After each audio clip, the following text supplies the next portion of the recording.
guys, today is Friday. I'm not sure if it is when this comes out, but it is for us. And Fridays are the day where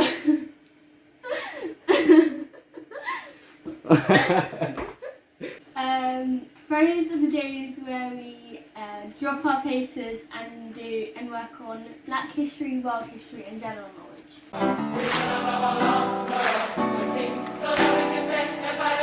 Gonna stand up, take my people with me. Together we are going to a brand new home, far across the river. Can you hear freedom calling, calling me to answer? Gonna keep on keeping. How big do I have to It's do? up to you. It's your picture. Can I do it like small? No, I think you should try and fill up this page as much as you can. It's gonna be really hard, wait. What have you been doing? What have you learnt today? Learning about Enoch Powell's speech and Emmett Till. Alright, so this one you've been doing, it says, tell me about the Enoch Powell speech. Well, I was learning about Enoch Powell and how he invited Caribbean and Indian people to Britain to do all the hard work, and he offered them a place to stay if they worked. Then he changed his mindset of things and thought, no, they shouldn't. They should go back, sort of.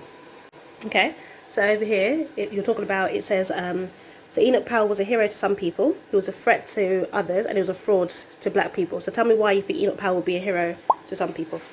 He would be a hero mainly to a white folk because he was trying to get rid of them at a point, and most people agree with that. Like, he got 110,000 letters agreeing with his speech, and like 2,800 letters that I think it was around that much, that disagreed.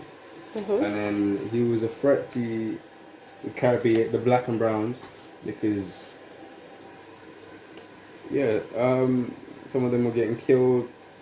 They were pretty much getting harassed on a day-to-day basis, and he was a fraud for bringing the black and brown in to do the hard work and then trying to kick them out once they'd done all the gritty work.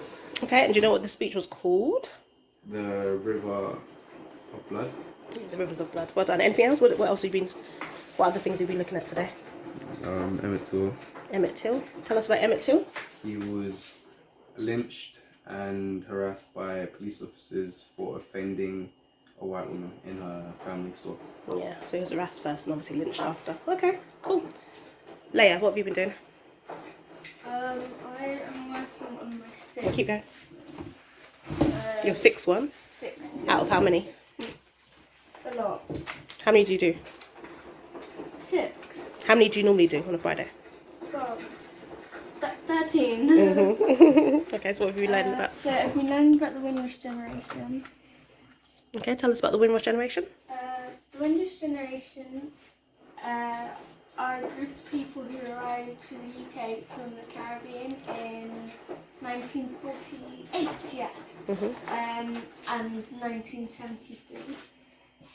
Most of those people, many of those people took in jobs from the NHS, which was founded after World War II. And do you know someone who was part of the Windrush generation? My great-granny, my great-grandmother. Yes, can't see it over here, but she was a great evangelist. And Nanny, I need to find out a bit more about Nanny though, when she came over as well. But okay, go on, anything else? Well, his names are William Wilberforce, William Edward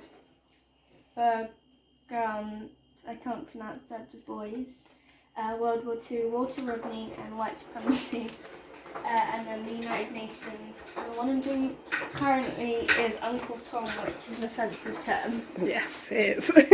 When you've done your research, you pass the book over to Malaya, and then she'll look at what you've done, and then when she's done her research, she'll pass it over to you, and then you can look at what she's done. There you go. Uncle Tom. So that was just a little clip of how we basically do Black history, some of how we do Black history. So basically, as you can see, children don't know everything, and they're not supposed to know everything.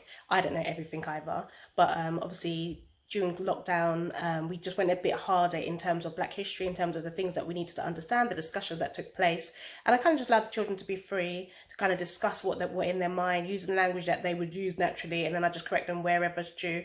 But with regards to Black history, we use the curriculum that I do with the children is just like, I use a bit with regards to the Black history, I tend to mix it with biblical history, world history, Black history, because I think it's all history, but it's important that we have that aspect of history as well in our curriculum. So we look at our family history, we look at world history, we look at current events, we look at things that happen in America, things that happen in UK, and basically anything that comes up in their mind that they want to discuss, we just kind of dive in. But Black history is not just for October, it's something that we're studying all the time, and then just testing based on what things, what the popular things are that they should know, or that people expect them to know. We try to build on that.